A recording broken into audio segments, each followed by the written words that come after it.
आप सभी को मेरा प्रणाम। आज मैं आपके सामने एक बूढ़ी माँ की कहानी लेकर आई हूँ। ये कहानी यकीनन आपके दिल को छू जाएगी। तो चलिए शुरू करते हैं। विमल बहुत परेशान था। उसे समझ में नहीं आ रहा था कि वो इस परिस्थिति से कैसे निपटे। वो अपनी माँ को बहुत चाहता था, किंतु उसकी पत्नी और बच्चे उसकी माँ से बहुत दूर भागते थे, क्योंकि उसकी माँ की एक आँख नहीं थी। साथ ही उसकी कमर भी 90 अंश पर झुकी थी। वैसे वह अपना काम खुद कर लेती थी, किंतु फिर भी उसकी पत्नी और बच्चों के लिए हमेशा खटकती थी। दादी, आप ऊपर के कमरे में जाओ, मेरे दोस्त आ रहे हैं, विमल के बेटे अखिल ने बड़े बेरुखी से कहा। पर बेटा, मैं तो यहाँ बहुत दूर बैठी हूँ, विमल की माँ ने बहुत प्यार से कहा। नहीं, आप उनके सामने मत रहो, वो मुझे चिढ़ाते हैं, अखिल ने जोर से डांटते हुए कहा। क्या हुआ अखिल, क्यों चिल्ला रहे हो? विमल की पत्नी कामनी ने किचन से ही आवाज लगाई। देखो ना माँ, ये दादी यहीं ड्राइंग रूम में बैठी हैं और मेरे दोस्त आ रहे हैं, अखिल ने शिकायत भरे लहजे में कहा। माँ जी, आप ऊपर चली जाओ, क्यों हम लोगों को लजवाती हो? कामनी ने बेटे का पक्ष लेते हुए कहा।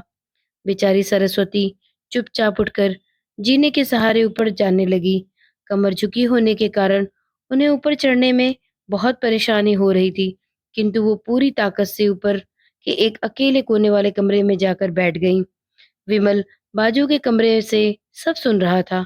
उसे कष्ट हो रहा था कि उसकी माँ को अपमानित होना पड़ रहा है, किंतु वह असहाय था। अगर वो कुछ कहता है तो पत्नी और बच्चे उसका विरोध करने लगते हैं। दूसरे उनके तर्क भी सही लगते हैं। चूंकि वो एक प्रशासनिक अधिकारी था, उसका सामाजिक स्तर बहुत ऊंचा था। उसकी ससुराल भी एक उच्च घराने में थी, अतः वह चुपचाप इस तरह हर दिन अपनी माँ को अपमानित होते देखता रहता था। रात को विमल की पत्नी ने कहा, देखो जी, अब कुछ करो। कल कलेक्टर साहब की पत्नी आई थी, माँ जी को अपनी देशी धुन धारा में उनसे मिली। मुझे बहुत शर्म आ रही थी बताते हुए कि ये मेरी सास हैं। मैंने कह दिया कि दूर की रिश्तेदार हैं, इलाज करवाने आई हैं। विमल को रोना आ गया, किंतु फिर भी वह चुप रहा। उसे समझ ही नहीं आ रहा था कि वो क्या करे। अपने बेटे की मनःस्थिति को सरस्वती अच्छी तरह से जानती थी और बेटे को कोई कष्ट न हो, इसलिए वो हर बात को चुपचाप सह लेती थी। विमल बहुत उदास रहने लगा था। एक तरफ परिवार और सामाजिक स्तर पर जीने की प्रतिबद्धता थी, तो दूसरी तरफ अपनी माँ।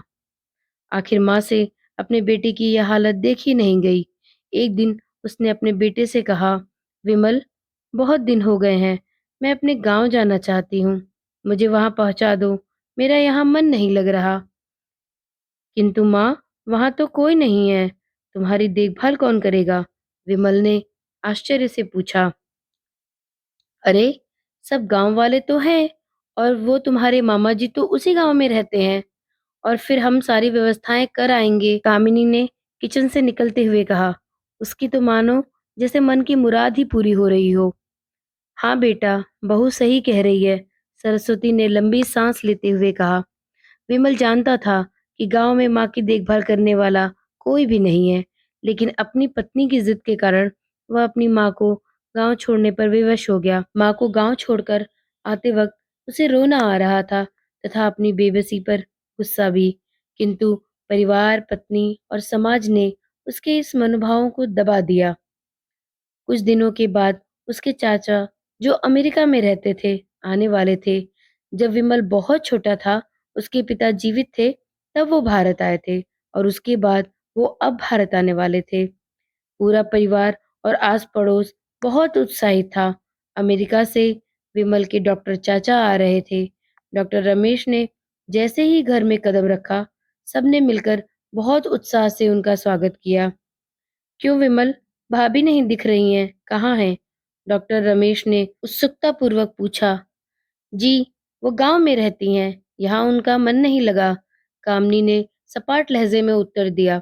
डॉक्टर रमेश ने विमल की ओर देखा तो विमल ने अपनी आंखें झुका ली। डॉक्टर रमेश सब समझ गए। बोले, कल हम भाभी से मिलने गांव चलेंगे। दूसरे दिन सभी लोग गांव के घर में पहुंचे। देखा कि सरस्वती को बहुत तेज बुखार है और वो पलंग पर असहाय पड़ी है। डॉक्टर रमेश दौड़कर सरस्वती के पास गए, उनके पैर छूकर रोने लगे। सरस्वती की ये हालत उनकी कल्पना से परे थी। वाह बेटा विमल, तूने तो नाम उजागर कर दिया। अपनी माँ की ये हालत देखकर तुझे तो शर्म भी नहीं आ रही होगी। डॉक्टर रमेश ने विमल को लगभग डांटते हुए कहा। नहीं देवर जी, विमल का कोई दोष नहीं है। मैं खुद गांव आई थी। सरस्वती ने अपने बेटे के बचाव में कहा। मुझे सब पता चल गया है भाभी, आप चुप रहो। क्यों बहू, तुम्हें अपनी सास की कुरूपता पसंद नहीं है? समाज में तुम्हारा अपमान होता है ना? डॉक्टर रमेश ने कामिनी की ओर व्यंग्य से कहा। कामिनी निरुत्तर होकर विमल को देखने लगी। आज तुम जिस सामाजिक स्तर पर हो, वो इन्हीं के संघर्षों की देन है। और बेटा विमल, तुम्हें शायद मालूम न हो कि बचपन में जब तुम 1 साल के थे, तब छत से नीचे गिरने के कारण तुम्हारी एक आंख फूट गई थी और तुम्हारी रीढ़ की हड्डी में भी समस्या आ गई थी। तब तुम्हारी इसी कुरूप माँ ने अपनी एक आंख और अपना बोन मैरो तुम्हें देकर इतना सुंदर स्वरूप दिया था। कामनी, बेटा, इतने सालों तक संघर्ष करके बेटे को प्रशासनिक अधिकारी बनाने वाली इस संघर्षशील औरत की तुम लोगों ने यह दशा कर दी है। तुम्हें ईश्वर कभी माफ नहीं करेगा। डॉक्टर रमेश की आंखों में अश्रु जलधारा बह रही थी। अब भाभी, आप मेरे साथ अमेरिका जाएंगी, यहाँ इन स्वार्थी लोगों के बीच नहीं रहेंगी। डॉक्टर रमेश ने सरस्वती से कहा। विमल को तो काटो तो खून नहीं। डॉक्टर रमेश जी उसके चाचा थे। उन्होंने जो राज बताया, उसके बाद तो विमल को यही लग रहा था कि उससे ज्यादा पापी अब इस दुनिया में कोई और नहीं है। वह दौड़ता गया और माँ सरस्वती के कदमों से लिपट गया। माँ, मेरा अपराध अक्षम्य है। मैं जानबूझकर चुप्पी साधे रहा, आपका अपमान करवाता रहा। अब सिर्फ आप ही उस घर में मेरे साथ रहेंगी और कोई भी नहीं।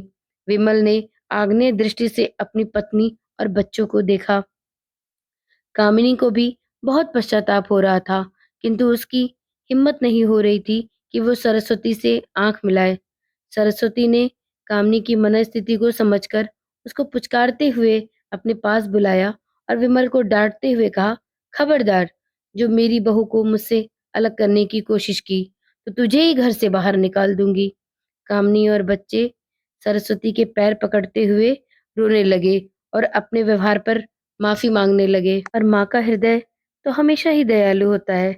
उस माँ के हृदय ने सबको माफ कर दिया। उम्मीद है कि आपके हृदय को इस कहानी ने जरूर से छुआ होगा।